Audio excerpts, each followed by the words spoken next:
സ്നേഹത്തിൻ്റെയും സമാധാനത്തിൻ്റെയും പ്രതീകമായ പ്രാവുകളോടൊപ്പം വിനോദ സമയം ചെലവഴിക്കുകയാണ്. എവിടെ ആയിരിക്കാം ഈ സ്ഥലം? ഇതാണ് ഹൈദരാബാദിലെ മെക്ക മസ്ജിദ്. ചരിത്ര പ്രസിദ്ധമായ ഈ മസ്ജിദ് ഇന്ത്യയിലെ തന്നെ ഏറ്റവും വലിയ പള്ളികളിൽ ഒന്നാണ്. 10,000-ൽ പരം ആളുകൾക്ക് ഇതിൽ നിസ്കരിക്കുവാൻ കഴിയും. 17-ാം നൂറ്റാണ്ടിൽ 1617-ൽ കുത്തുബ് ഷാഹി സുൽത്താൻ നേരിട്ട് തന്നെ തറക്കല്ലിട്ട് ഇതിൻ്റെ നിർമ്മാണം ആരംഭിച്ചു. എങ്കിലും അദ്ദേഹത്തിന് ഇത് പൂർത്തിയാക്കാൻ കഴിഞ്ഞില്ല. 1694-ൽ മുഗൾ ചക്രവർത്തി ഔറംഗസീബാണ് ഇത് പൂർത്തിയാക്കുന്നത്. ഇതിന് സമീപമാണ് ചാർമിനാറും ചൗമഹല്ല പാലസും സ്ഥിതി ചെയ്യുന്നത്. 1617-ൽ ഇതിൻ്റെ നിർമ്മാണം ആരംഭിച്ചു എങ്കിലും 1694-ൽ ആണ് ഇത് പൂർത്തിയാക്കുന്നത്. ഇതിന് 220 അടി നീളവും 177 അടി വീതിയും ഉണ്ട്. 15 ഏക്കർ സ്ഥലത്താണ് ഇത് സ്ഥിതി ചെയ്യുന്നത്. ഇതിൻ്റെ നിർമ്മാണം ആരംഭിച്ച മുഹമ്മദ് കുത്തുബ് ഷാഹി രാജവംശത്തിലെ 6ാമത്തെ ഭരണാധികാരിയായിരുന്നു.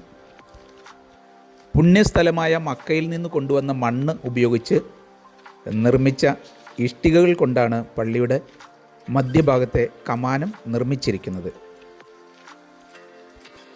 അതുകൊണ്ടാണ് ഇതിന് മക്ക മസ്ജിദ് എന്ന് പേര് വന്നിരിക്കുന്നത്. ഏതാണ്ട് 8000-ഓളം തൊഴിലാളികളാണ് ഇതിൻ്റെ നിർമ്മാണത്തിൽ പങ്കെടുത്തിരുന്നത്. മുകൾ ഭാഗത്ത് കാണുന്ന കമാനങ്ങൾ ഒറ്റ കരിങ്കല്ലിൽ കൊത്തിയെടുത്തതാണ്.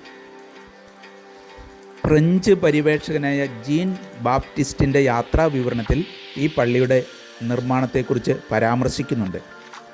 അതിൽ എഴുതിയിരിക്കുന്ന ചില കാര്യങ്ങൾ വളരെ ശ്രദ്ധേയമാണ്. അതെന്താണെന്ന് നമുക്ക് നോക്കാം. പട്ടണത്തിൽ അവർ ഒരു പഗോഡ പണിയാൻ തുടങ്ങിയിട്ട് ഏകദേശം 50 വർഷമായി. അത് പൂർത്തിയാകുമ്പോൾ ഇന്ത്യയിലെ ഏറ്റവും വലിയ ഒന്നായിരിക്കും അത്. ഒറ്റപ്പാറയിൽ ഉള്ള കമാനം അത്രയും വലുതാണ്.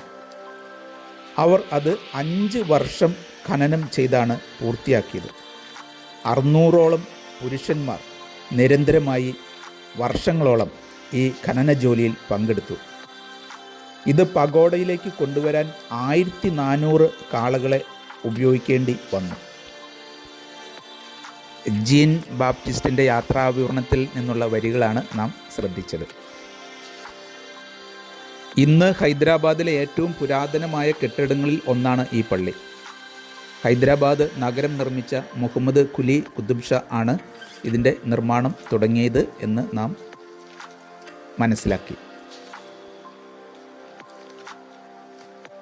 മക്ക മസ്ജിദിന് വളരെ വലിയ ഒരു ചരിത്ര പ്രാധാന്യം കൂടിയുണ്ട്.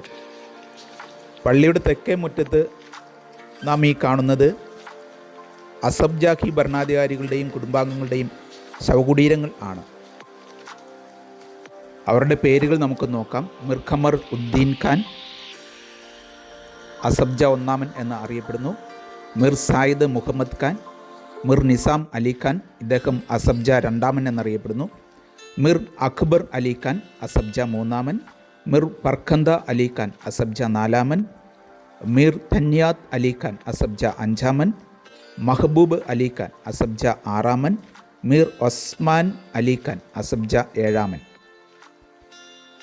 1719 മുതൽ ഹൈദരാബാദ് രാജ്യം ഭരിച്ചിരുന്ന അസബ്ജ രാജവംശത്തിലെ ഭരണാധികാരികളുടെ സ്ഥാനപ്പേരാണ് നിസാം എന്നത്. നിസാം ഉൾ മുൽക്ക് എന്നതാണ് ചുരുക്കത്തിൽ നിസാം എന്ന് അറിയപ്പെടുന്നത്. എങ്ങനെയാണ് നിസാം രാജാക്കന്മാർക്ക് ഹൈദരാബാദിൻ്റെ ഭരണം ലഭിക്കുന്നത് എന്ന് നമുക്ക് നോക്കാം. മുഗൾ സാമ്രാജ്യത്തിന് കീഴിൽ 1713 മുതൽ 1721 വരെ ഡെക്കാൻ പ്രദേശത്തിൻ്റെ മാൻസബ്ദാർ ആയിരുന്നു മിർ ഖമർ ഉദ്ദീൻ സിദ്ദിഖിയാണ് ഈ രാജവംശത്തിൻ്റെ സ്ഥാപകൻ. 1724-ൽ ഇദ്ദേഹം അസബ്ജ എന്നത് വംശപ്പേരായി സ്വീകരിച്ചു.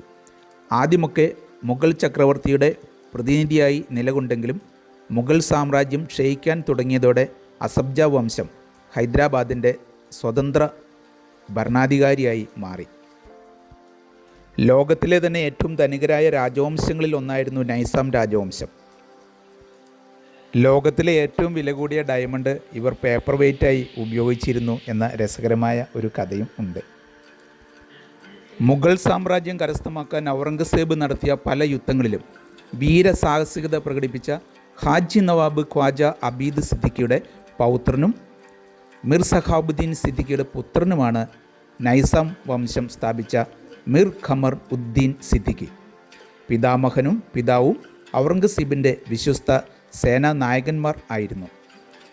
അങ്ങനെയാണ് നൈസാം വംശം ഹൈദരാബാദിൻ്റെ ഭരണത്തിലേക്ക് വരുന്നത്. നമ്മുടെ രാജ്യത്തിൻ്റെ പൈതൃകവും ചരിത്ര മാഹാത്മ്യവും അറിയുന്ന ഏതൊരു ഇന്ത്യൻ പൗരനും അഭിമാന പുളകിതരാകും. നമ്മൾ ഇത്രയും കാലം കണ്ടിരുന്നത് ഒന്നെങ്കിൽ പുസ്തകങ്ങളിലോ അല്ലെങ്കിൽ സന്തോഷ് ജോർജ് കുളങ്ങര സാറുടെ വീഡിയോസിൽ നിന്ന് മാത്രമായിരുന്നു.